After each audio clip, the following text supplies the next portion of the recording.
আজ থেকে প্রায় ২৫০০ বছর আগে প্রাচীন গ্রিসে দুটো সুপার পাওয়ারের মধ্যে যুদ্ধ শুরু হয়। একদিকে এথেন্স, যারা সেই সময়ের নেভেল সুপার পাওয়ার ছিল, সেদিকেই আরেক দিকে ছিল স্পার্টা, যারা একটা টেরিটোরিয়াল সুপার পাওয়ার ছিল। এথেন্স আর স্পার্টার মতন সেই সময়ে আরো অনেকগুলো ছোট ছোট দেশ ছিল, যারা কিনা ক্ষমতা আর ইনফ্লুয়েন্সের তুলনায় এদের থেকে অনেক পিছিয়ে ছিল। এই কারণেই এদের মধ্যে কিছু এথেন্সের পক্ষ নেয় আর কিছু স্পার্টার পক্ষ নেয়। কিন্তু একটা ছোট্ট আইল্যান্ড দেশ ছিল, মেলস নামের। সে এটা ডিসাইড করে যে সে এই যুদ্ধের ভাগী হবে না, সে কাউকেই সাপোর্ট করবে না, সে নিউট্রাল থাকবে। বছরের পর বছর কাটতে থাকে আর এই যুদ্ধ আরো প্রকাণ্ড রূপ নিতে থাকে। দুটো ক্ষমতাশালী দেশেরই অনেক ক্ষয়ক্ষতি হতে থাকে, কিন্তু তারা কেউই পিছনে সরে যেতে চাইছিল না। এরই মধ্যে একদিন এথেন্সের সেনা মিলোসের দোরগোড়ায় এসে দাঁড়ায়। মেলসকে বলা হয় যে নয়তো তারা সারেন্ডার করে এথেন্সের পক্ষে এসে দাঁড়াক, আর নয়তো এথেন্স জোর জবরদস্তি ভাবে তাদেরকে এথেন্সের অংশ বানিয়ে ফেলবে, মানে আক্রমণ করবে তাদের উপরে। মেলস বলে যে ভাই, এমন দাদাগিরি কেন? আমরা যখন নিউট্রাল হয়ে রয়েছি, কাউকে সাপোর্ট করছি না, তাহলে পরে আমাদের সাথে এমন জোর জবরদস্তি কেন? আর এখানে এথেন্সের দিক থেকে একটা উত্তর আসে, the strong do what they can and the weak suffer what they must. যদি বাংলায় বলি তাহলে যে শক্তিশালী হবে সে নিজের মনমানি করবেই, আর যে কমজোর তাকে এই সবকিছু মুখ বুজে সহ্য করতেই হবে। আজকে ২৫০০ বছর পরেও ইন্টারন্যাশনাল পলিটিক্সে এই নিয়মটারই পালন আবারও করা হচ্ছে, যেখানে একটা কি দুটো সুপার পাওয়ার মিলে গোটা দুনিয়াকে নিজের মতন করে এবার চালাবে, আর বাকি দুনিয়ার কাছে তাদের মতন করে চলার ছাড়া আর কোনো অপশন থাকবে না। আমেরিকান প্রেসিডেন্ট ডোনাল্ড ট্রাম্প যেইভাবে রাতোরাত ভেনেজুয়েলার সিটিং প্রেসিডেন্টকে তুলে নিয়ে চলে যায়, ভেনেজুয়েলার অয়েল সাপ্লাই এর উপরে কবজা করে ফেলে, সেটাতে এই ব্যাপারটা আরো পরিষ্কার হয়ে গেছে। আগে তো আমেরিকা ডেমোক্রেসির একটা নাটক অন্তত করতো, দেখাতো। এখন তো পরিষ্কারভাবে দাদাগিরি চলছে, কিন্তু ডিপ্লোম্যাটিক ভাষাতে এটাকে ডনরো ডক্টরিন বলা হচ্ছে। দ্বিতীয় বিশ্বযুদ্ধের পরে গোটা বিশ্বে অনেক দেশগুলো এই প্রচেষ্টা করে যে এই যে দাদাগিরির যে রাজনীতিটা রয়েছে, সেটা থেকে তারা যাতে বাইরে বেরিয়ে আসতে পারে।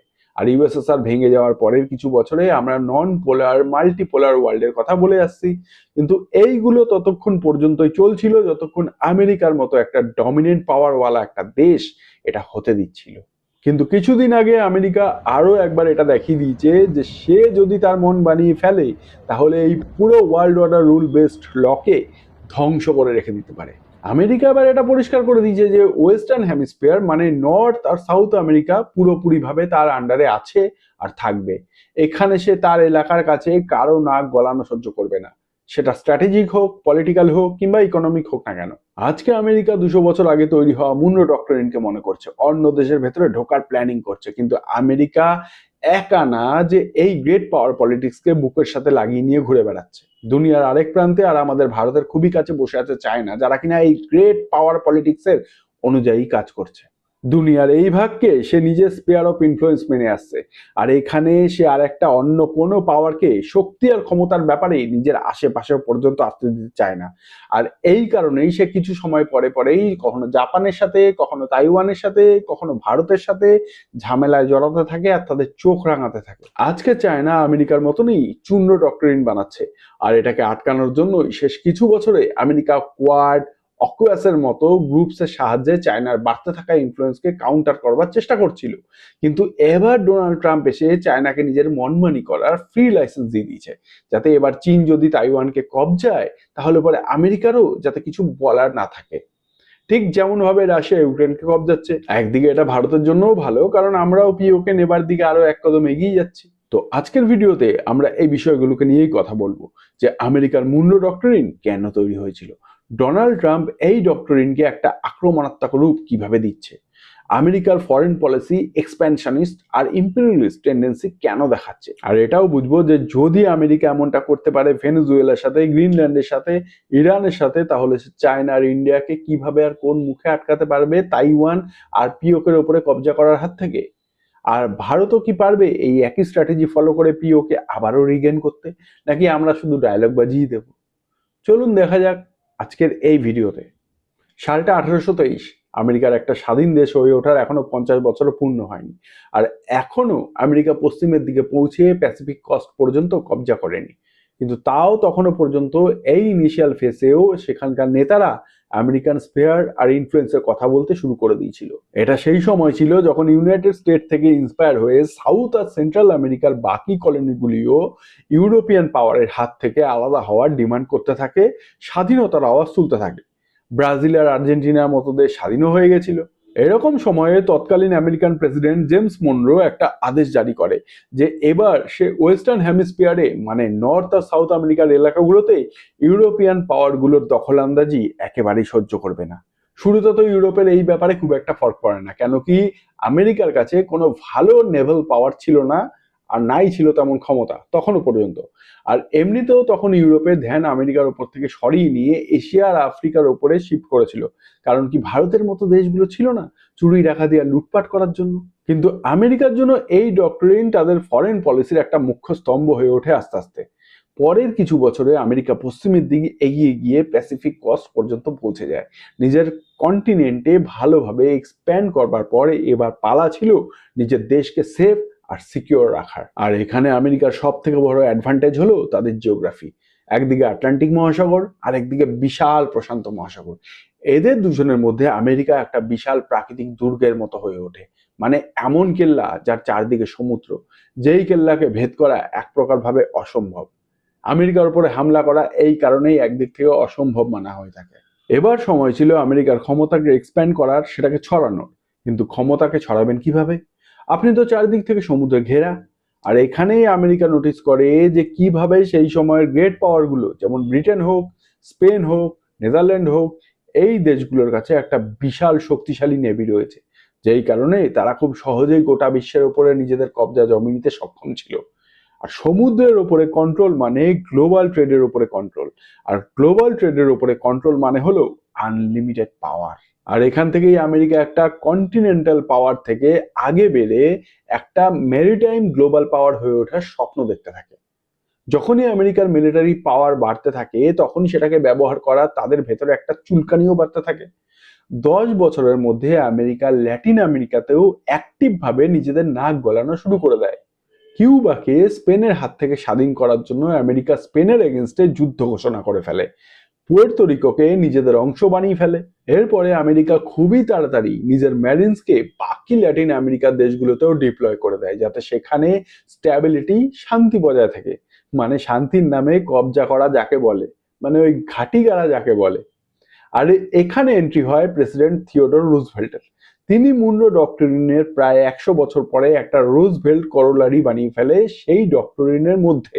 এবার এনার ফান্ডে এটা ছিল, এই যে নতুন এক্সপেক্ট ছিল যে যদি ল্যাটিন আমেরিকার দেশগুলো ইন্টারন্যাশনাল অব্লিগেশন নিজেদের কমপ্লিট না করে কিংবা অশান্তির সৃষ্টি করে, তাহলে ইউনাইটেড স্টেটসকে ইন্টারন্যাশনাল পুলিশ পাওয়ার ব্যবহার করার অধিকার আছে। আর এখান থেকেই আমেরিকার অন্য দেশে ঢোকার অভ্যাস একটা পলিসিতে ক্রিয়েট হয়ে যায়, একটা পলিসি ব্যাকিং সে পেয়ে যায়। এই পলিসির মধ্যে আমেরিকা বিগত 100 বছরে অনেক ল্যাটিন আমেরিকার দেশগুলোতে নিজেদের নাক গলিয়েছে, যেমন Dominican Republic, Nicaragua, Haiti, Panama, Guatemala. যেখানে প্রয়োজন পড়ে আমেরিকান ম্যারিনস, আমেরিকান সোলজার সেখানে পৌঁছে যায়। মুনরো ডক্টরিন এবার একটা ডিফেন্সিভ টুলের জায়গায় একটা হাতিয়ার হয়ে উঠেছিল। তারপরে বিংশ শতাব্দীতে একের পর এক বিশ্বযুদ্ধ আমেরিকাকে এটা শিখিয়ে দেয় যে যদি শুধুমাত্র নিজের কন্টিনেন্ট পর্যন্ত সীমিত থাকো তাহলে পরে হবে না। যদি সত্যিকারের গ্লোবাল পাওয়ার হয়ে উঠতে হয়, যদি সত্যিকারের ডমিনেট করতে হয়, তাহলে পরে ইউরোপ আর এশিয়া পর্যন্ত নিজের পাওয়ার প্রজেক্ট করতে হবে। না হলে এই যে এরিয়াগুলো রয়েছে এগুলো জার্মানি, রাশিয়া এদের মতো শক্তিশালী দেশের হাতে চলে যাবে। একজন ব্রিটিশ ভৌগোলিক হালফোর্ড ম্যাকিন্ডার আগেই বলেছিল যে যেই ক্ষমতাশালী দেশ এই এরিয়াকে কন্ট্রোল করতে পারবে আসলে সেই অরিজিনাল সুপার পাওয়ার হয়ে উঠবে, যেটাকে আমরা আজকে ডেটে হার্টল্যান্ড থিওরি বলে থাকি। এই হার্টল্যান্ডকে আমেরিকা সমুদ্র থেকে কন্ট্রোল করতে পারবে না, তাই তার জন্য তার অ্যাক্টিভ মিলিটারি কিংবা বলতে পারেন বুটস অন দ্য গ্রাউন্ড চাই। এই কারণে যখন দ্বিতীয় বিশ্বযুদ্ধের সময়ে আমেরিকান ফোর্সেস ইস্টার্ন ইউরোপ আর এশিয়ার অনেক দেশে আসে, তখন আমেরিকা তাদেরকে সেখান থেকে ফিরিয়ে আনে না, তাদেরকে পার্মানেন্টলি সেখানেই জমিয়ে দেয়। কিন্তু আমেরিকা গোটা বিশ্বে শুধুমাত্র তাদের সৈনিক পাঠিয়ে দিয়ে তো আর রাজত্ব করতে পারবে না, কেন কি এতে অনেক বেশি খরচা পড়বে, এমনকি আমেরিকান ফোর্সের লোকেদের প্রাণ যাওয়ারও আশঙ্কা থেকে থাকে। কিন্তু পাওয়ার তো মেনটেন করতে হবে, না হলে পরে ইউএসএসআর কোথাও না কোথাও চলে আসবে, সে সুপার পাওয়ার হয়ে উঠবে। তাহলে এবার কি করা যায়? তো এখানে আসে আসল genius, Nicholas Spykman. Nicholas American পাওয়ারকে এক্সপ্যান্ড করবার জন্য একটা 3 লেয়ার জিনিয়াস স্ট্র্যাটেজি সাজেস্ট করে। প্রথম লেয়ার ছিল ওয়েস্টার্ন হেমিস্ফিয়ারের ওপরে পুরোভাবে নিজেদের কন্ট্রোল রাখা, যেটা মুন্ডো ডক্ট্রিন থেকে বেরিয়ে আসে। স্পাইকম্যানের প্রথম রুল একদম পরিষ্কার, একদম ক্লিয়ার। পুরো যেই আমেরিকাস রয়েছে, পুরো যেই দুটো কন্টিনেন্ট রয়েছে, তার উপরে ইউনাইটেড স্টেটস অফ আমেরিকার পুরোভাবে মিলিটারি ডমিনেন্স রাখতেই হবে। কোনো রকম কম্প্রোমাইজ না, কোনো রকম নেগোসিয়েশন না। দ্বিতীয় লেয়ার, তারপরে আসে ইউরেশিয়া। নিকোলাস মানতো যে আমেরিকার নিজেই ইউরেশিয়ার ওপরে রুল করার স্বপ্ন দেখার কোনো দরকার নেই, বরং এখানে যেই পাওয়ার রয়েছে তাদের একজনকে আরেকজনের এগেনস্টে ভড়কে দাও, আর তাদের মধ্যে একজনকে তোমার সাপোর্ট দিয়ে দাও, যাতে তাকে তুমি সেই রিজনে নিজের হাতের পাপেট বানিয়ে ব্যবহার করতে পারো। যদি আমেরিকাকে ইউরোপ কিংবা এশিয়ার উপরে ইনফ্লুয়েন্স বানিয়ে রাখতে হয়, তাহলে সেই জায়গার লোকাল রাইভালসদেরকে একজনকে আরেকজনের এগেনস্টে সাপোর্ট করে দাও। যেমন রাশিয়ার এগেনস্টে ইউরোপকে সাপোর্ট করে দাও, ইরানের এগেনস্টে ইসরায়েল আর সৌদি আরবিয়াকে, ভারতের এগেনস্টে পাকিস্তানকে, চায়নার এগেনস্টে জাপান আর সাউথ কোরিয়াকে। কোনোভাবেই এই রিজিয়নে যাতে দ্বিতীয় সুপার পাওয়ার তৈরি হয়ে না উঠতে পারে। এটা আমেরিকান পাওয়ারের সেকেন্ড লেয়ার। সবার ঘরের সামনে আগুন জ্বালিয়ে দাও। এবার আসে 3 নম্বর লেয়ার, রিমল্যান্ড।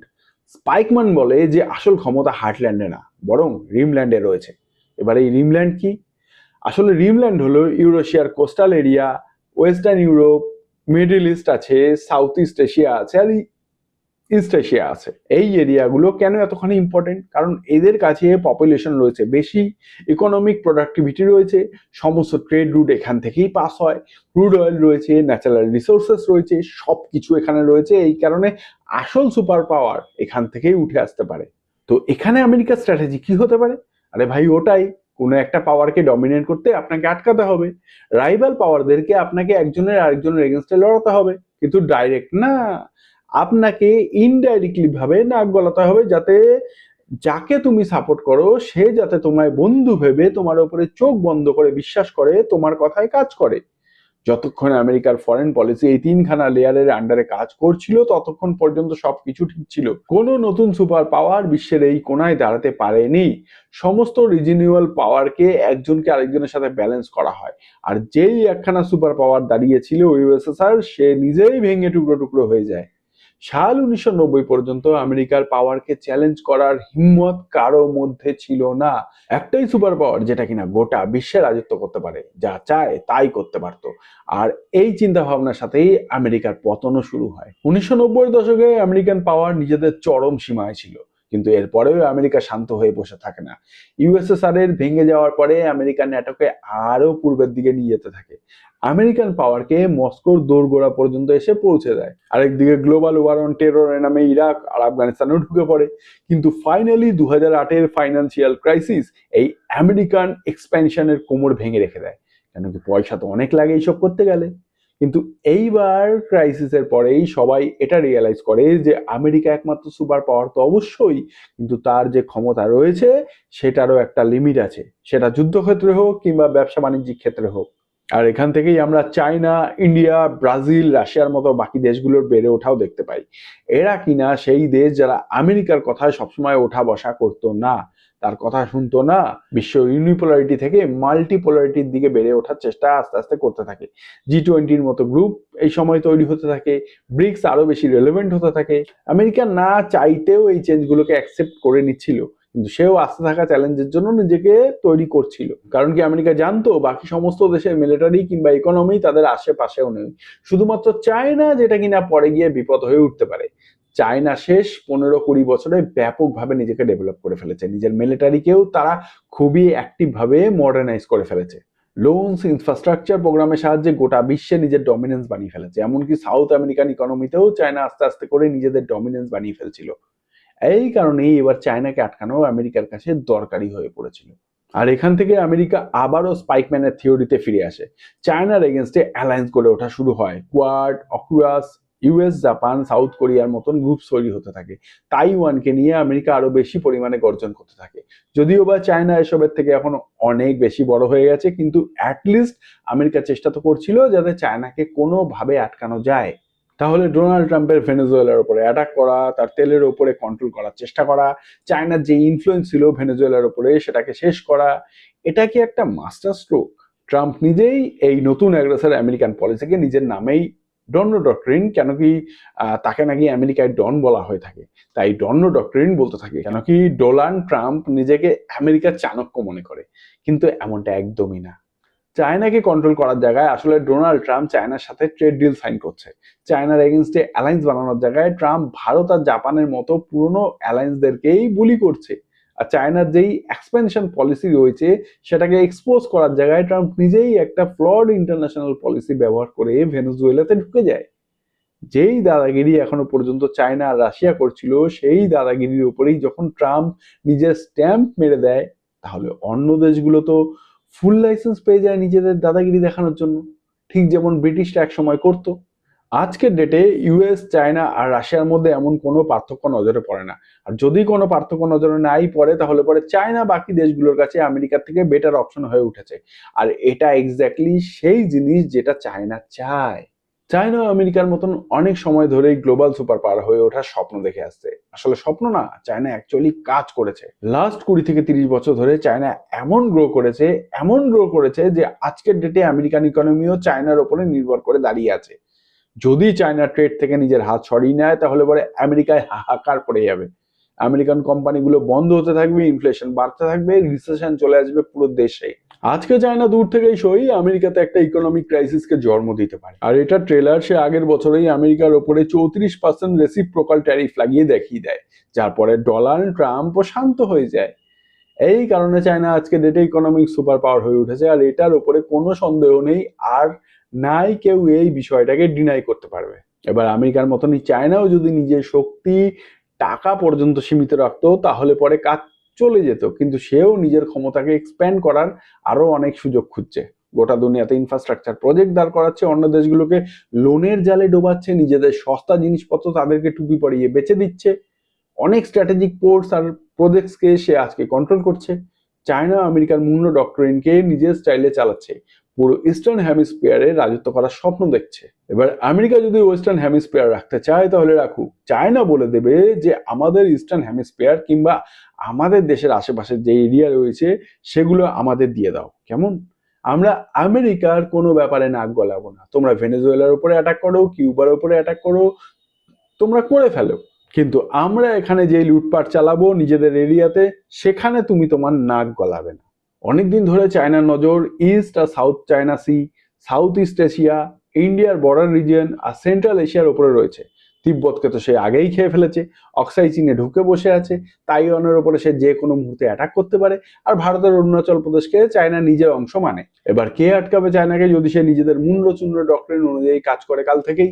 চায়না প্রথম থেকেই নিজের টার্মস এর উপরে কাজ করতে আমেরিকাকে বাধ্য করে দিয়েছে। আজকের ডেটে আমেরিকা চায়নার সাথে পাঙ্গা নিতে চায় না। মাত্র কিছু মাস আগেই আমরা দেখলাম শি জিনপিং এর সামনে ট্রাম্পের বডি ল্যাঙ্গুয়েজ কেমন ভাবে পাল্টে যায়। গোটা বিশ্বের লিডারদেরকে মুখ ভেঙাতে থাকা ট্রাম্প চায়নাকে কিছুই বলতে চায় না। আজকে আমেরিকা আর চায়না দুটো দেশেই এমন লিডার রয়েছে যারা শুধুমাত্র গ্রেট পাওয়ার পলিটিক্সকেই মেনে চলে আর সেটাকেই ফলো করে। মানে এমন বিশ্ব যেখানে মর্জি শুধুমাত্র বড় প্লেয়ারদেরই চলবে, ডমিনেন্স তাদেরই থাকবে, আর এই বড় প্লেয়ারদের গেম হয়ে যাওয়ার পরে যদি কিছু ছিটে ফোটা বেঁচে থাকে, তো সেগুলো ছোট দেশগুলো পাবে।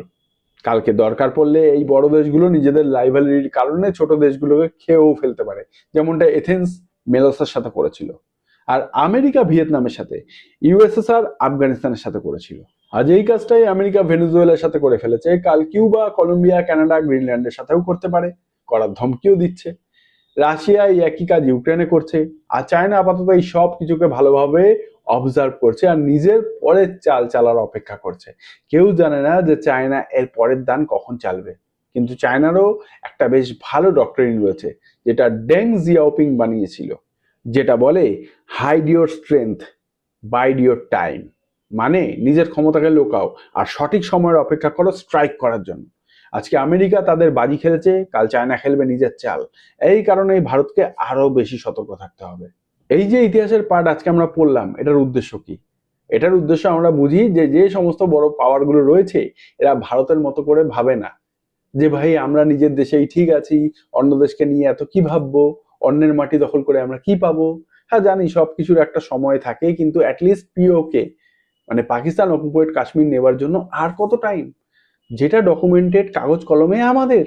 আর কাদের থেকে নেবে? পাকিস্তান। সে তো ভিখারি একটা দেশ। আটকানোর ক্ষমতা আছে? দেখুন, যখন আপনার দেশের কোডিং এ, আপনার দেশের অপারেটিং সিস্টেমে এক্সপ্লেনেশন লেখা রয়েছে, কোড করা রয়েছে, তখন এই মুন্ড চূন্য ডক্টরিন কখনো না কখনো বাইরে এসেই পড়বে কোনো না কোনো ভাবে। আপনি আটকাতে পারবেন না। কেন কি, আমেরিকা, চায়না, রাশিয়া যত বড়ই দেশ হয়ে যাক না কেন, তাদের হয় কি ইনসিকিউরিটি। ইন্টারন্যাশনাল পলিটিক্সে দেখুন কোনো কনস্টিটিউশন তো হয় না, আর আজকের ডেটে তো কোনো ইনফোর্সেবল ল পর্যন্ত নেই। অনেক দেশ তো আজ বুঝতে পারছে যে ইউনাইটেড নেশন তো কবেই মরে গেছে, কিংবা আমেরিকা, চায়না, রাশিয়ার মতন দেশের কাছে তাদের কোনো অকাত নেই। ইন্টারন্যাশনাল ল এর নামে কেউ কাউকে বাঁচাতে আসবে না যখন বড় দেশ ছোট দেশকে খেয়ে ফেলবে। সেই কারণেই আজকে ভেনেজুয়েলা, কাল গ্রিনল্যান্ড, তারপরে তাইওয়ান। এখন দুনিয়াতে আজকেও সেই নিয়ম আবারও ফিরে আসছে, যেটা চাণক্য 2000 বছর আগে বলে গেছিল, যে সমুদ্রে বড় মাছ ছোট মাছকে খেয়ে ফেলে। আমেরিকা আজকের ডেটে সমুদ্রের সব থেকে বড় মাছ, সেটা সবে মাত্র ভেনেজুয়েলাকে খেয়ে ফেলেছে। এরপরে গ্রিনল্যান্ডকে খেয়ে ফেলতে পারে, তারপরে আরো কি কি বা কাকে, কে জানে। এবার বাকি দেশের কাছে মাত্র দুখানা অপশন রয়েছে, নয়তো চুপচাপ থাকো আর তোমাকে খেয়ে ফেলবে তারা অপেক্ষা করো, কিংবা নিজের মিলিটারি, নিজের ইকোনমিক পাওয়ারের উপরে ফোকাস করে একটা স্ট্রং দেশ হওয়ার চেষ্টা করো, যাতে আপনার সাথে কিংবা আপনাকে খেয়ে ফেলার আগে এদের মতন বড় দেশকে একবার ভাবতে হয় যে খেয়ে তো ফেলবো, কিন্তু হজম করতে পারবো কি। ভারতের কাছে একটা অ্যাডভান্টেজ আছে আগে থেকেই, আর সেটা হলো আমাদের নিউক্লিয়ার ওয়েপন। কিন্তু নিউক্লিয়ার ওয়েপন তো রাশিয়ার কাছে রয়েছে। তারপরেও আমেরিকা তার উপরে বছরের পর বছর ধরে প্রেশার ক্রিয়েট করে আসছে। আমেরিকার নিজের কাছেও এত নিউক্লিয়ার ওয়েপন্স রয়েছে, তাও সে এতখানি ইনসিকিউরলি বিহেভ করে। আর চায়নার কাছে তো যেন একেবারে হাঁটু গেড়ে ফেলেছে। তো এবার আপনাদের মাথায় এই প্রশ্নটা আসবে যে এটা সলিউশন কি। দেখুন, সবার আগে তো আপনাকে এটা মেনে নিতেই হবে যে কিছুদিন আগে আমরা একটা হিস্ট্রিক ইভেন্ট দেখেছি। একটা 80 বছর পুরনো ফর্মুলাকে কমপ্লিট ভাবে ভেঙে পড়তে দেখেছি। Rules based international order. দেখুন, ফাটল এখানেও ছিল, সমস্যা এখানেও ছিল, কিন্তু এই সিস্টেমই বিগত 80 বছর ধরে এই অশান্ত দুনিয়াকে শান্তি আর ধৈর্য দিয়েছে। সেখানে শান্তি বজায় রাখতে অনেকটা বড় রোল প্লে করেছে। একটা সিস্টেম যেখানে দেশ বড় হোক ছোট হোক সমান দরজা আপনি পান। নর্ম স্ট্যান্ডার্ড প্রত্যেকটা দেশের উপরে লাগু হয়। ইউএন এর মতো একখানা সুপার ন্যাশনাল গভর্নিং বডি কিছুটা পর্যন্ত কাজ করতে পারতো। যেখানে গোটা বিশ্ব আগে সিকিউরিটি আর্মস রেসে বিজি থাকতো, সেখানে বিগত কিছু বছরে, কিছু দশকে আমরা পিসফুল শান্তিপূর্ণ একটা সময় দেখেছি, বিকাশ হয়েছে গোটা বিশ্বে। আজ এই রুলস বেসড ইন্টারন্যাশনাল অর্ডারের সব থেকে বড় গ্যারান্টার আমেরিকা সেই সিস্টেমকেই নিজেই ধ্বংস করে দিয়েছে। এবার গোটা বিশ্বে আবারও আর্মস রেস, ইন্ডিভিজুয়াল সিকিউরিটি আর ট্রিটির দিকে দৌড়বে, ঠিক যেমনটা ওয়ার্ল্ড ওয়ারের আগে হয়েছিল। নয়তো এমন কিছু যদি হয় যে ব্রিক্স কিংবা ইউরোপিয়ান ইউনিয়ন অল্টারনেটিভ ওয়ার্ল্ড অর্ডারকে প্রপোজ করতে পারে, যদি কোনো গ্রুপ সামনে না আসে তাহলে রেডি হয়ে দাঁড়িয়ে আছে চায়না। আর সেও এবার গ্লোবাল স্টেজে নিজের ডমিনেন্স ক্লেম করবে আর অন্য দেশগুলোকে গিলে ফেলবে। ভারতের কাছে এখন সুযোগ আছে এই সময়টার ফায়দা ওঠানো যাক, যেটা পাওয়ার সেটা পাক। তৈরি হতে হবে ভবিষ্যতের জন্য। আত্মনির্ভর ভারত শুধু ডকুমেন্টেড হলে হবে না, সেটা ইন গ্রাউন্ড রিয়েলিটি বানাতে হবে। আর যদি কথা বলে থাকি চায়নার, তাহলে আমরা অনেক বেশি নির্ভরশীল তাদের উপরে ইকোনমিক্যালি। কিন্তু হ্যাঁ, যদি বলেন ওয়ারের কথা, যুদ্ধের কথা, তাহলে বলবো এটা 1962 না, আর নাই এটা সেই সময় যখন দেশের মাথারা কমজোর ছিল আর আমাদের ফরেন পলিসি কমজোর ছিল। কথায় আছে হাতির দাঁত দেখাবার একটা আর খাবার একটা, সেটা চায়না অ্যাটলিস্ট ভারতের ব্যাপারে। চায়না ক্লেম করতেই পারে অরুণাচল তাদের, আমরাও ক্লেম করতে পারি যে বেজিং আমাদের। বলা আর করা দুটোর মধ্যে তফাৎ আছে। ইন্ডিয়া চায়না ক্ল্যাশ আলাদা ব্যাপার, কিন্তু ইন্ডিয়া চায়না ওয়ার আলাদা ব্যাপার, যেটা চায়না কোনো দিন চাইবে না। কারণ ড্যামেজ পৌঁছানোর ক্ষমতা চায়নার একার নেই। আর ভারত কোনো ছোট মাছ না যে চায়নার ইচ্ছে হলেই গিলে খাবে। তবে হ্যাঁ, তাইওয়ান আজ নয় কাল, অপেক্ষা শুধু সময়ের। আর আমেরিকা এখন পাগল হয়ে আছে ডলারকে বাঁচানোর জন্য। সে এই সমস্ত কিছু করছে তাদের ডলারকে বাঁচানোর জন্য। আমি একটা আলাদা ভিডিওতে সবকিছু নিয়ে একদিন আলোচনা করব। সো আজ এ পর্যন্তই। ভালো থাকবেন, সুস্থ থাকবেন, সবাইকে ধন্যবাদ। জয় হিন্দ, জয় ভারত, ভারত মাতা কি জয়।